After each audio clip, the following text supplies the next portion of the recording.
Vitrail biblique. Tout en haut, dans le quadrilobe, vous avez l'étoile de David, l'étoile à 6 branches, avec le M de Marie.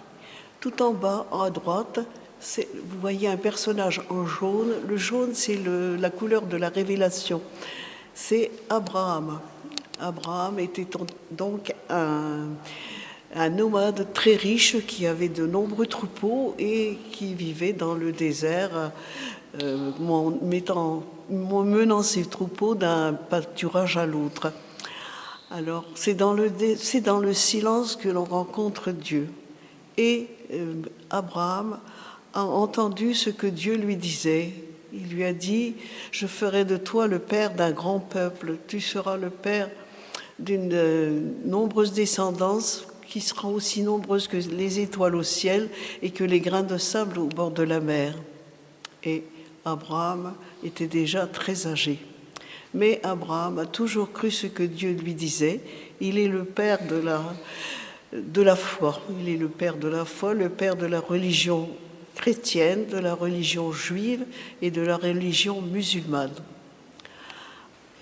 Abraham a entendu Dieu qui lui disait « Quitte ton pays, va dans la terre que j'ai préparée pour toi ». Et Abraham a obéi et a toujours cru en Dieu. Un jour, 3 envoyés de Dieu sont arrivés chez Abraham. Il les a reçus comme il avait l'habitude de recevoir avec une grande hospitalité.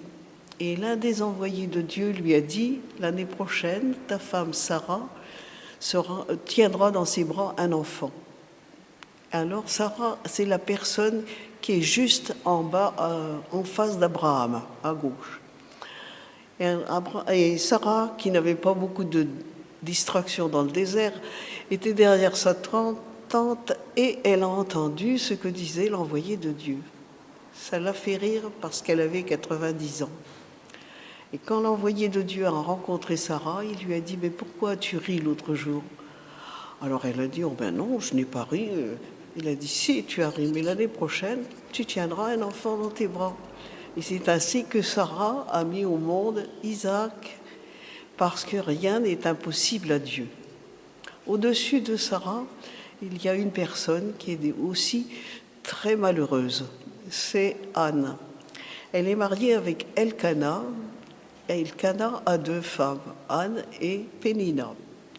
Pénina a des enfants et Anne est stérile. Et elle vit cette stérilité comme une malédiction, d'autant plus que Pénina se moque d'elle parce qu'elle n'a pas d'enfants.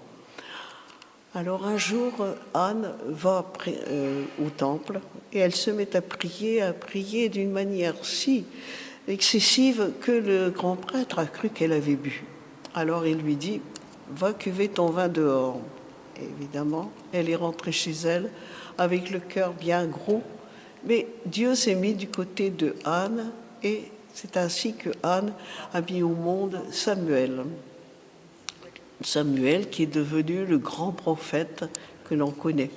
Alors quand il a été sevré, Anne est revenue au temple et elle a dit au grand prêtre, c'est pour cet enfant-là que je priais l'autre jour. Maintenant, je veux qu'il soit consacré à Dieu, je veux qu'il soit élevé au temple. Et c'est ainsi que Samuel est devenu le grand prophète. En face de Anne, vous avez un personnage qui est en rouge. C'est l'amour de Dieu. Il a une couronne, c'est un roi. Il a un instrument de musique, c'est David. Alors, quand Samuel était encore en vie, Dieu lui a dit « Saül, le roi des Juifs de l'époque, n'est plus capable de mener le peuple. Il faut que tu choisisses un remplaçant à Saül. Tu vas aller à Bethléem. Il y a un homme juste qui s'appelle Zachée et qui a de nombreux garçons. Tu vas choisir un garçon parmi les enfants de Zachée. » Alors Samuel va à Bethléem. Il va chez Zachée. On lui présente le premier garçon. C'était un bel homme, bien bâti, bien fort. Et Samuel sent dans son cœur, ben non, ça n'est pas lui. Alors on lui présente les autres, tous les uns après les autres. Et ça n'était jamais, ça ne parlait pas au cœur de Samuel. Et il s'est dit, mais pourtant Dieu m'a dit de venir ici. Alors il dit à Jessé, tu n'en as pas encore un? Ben, Jessé lui répond, il y a encore le petit dernier, il est parti garder les troupeaux. Alors fais-le chercher. Alors on est allé chercher David.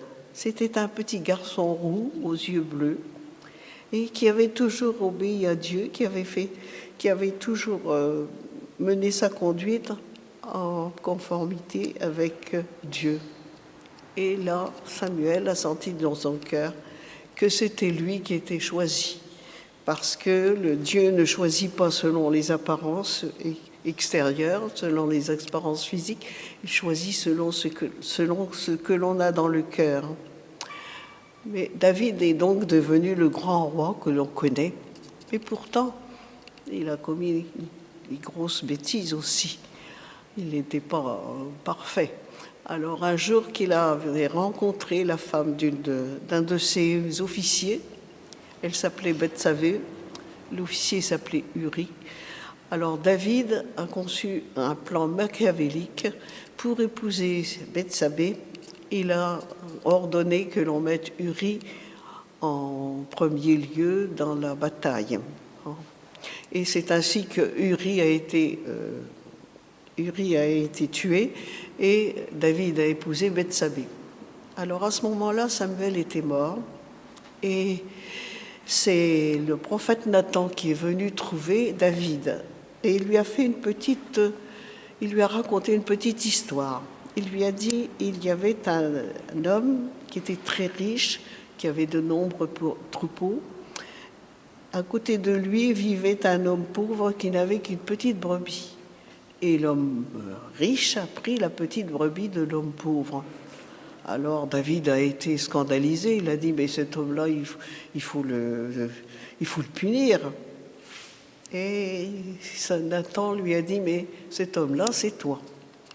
Alors David a bien compris.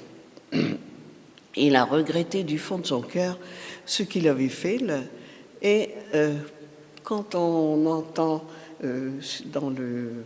dans l'Évangile l'aveugle Bartimée qui entend dire que Jésus passe à Jéricho, il lui crie « Fils de David, aie pitié de moi ». Et alors parce que David a eu le grand honneur d'être l'ancêtre du Christ, parce que Dieu pardonne toujours, à condition que l'on regrette du fond de cœur ce que l'on a fait de mal. Voilà.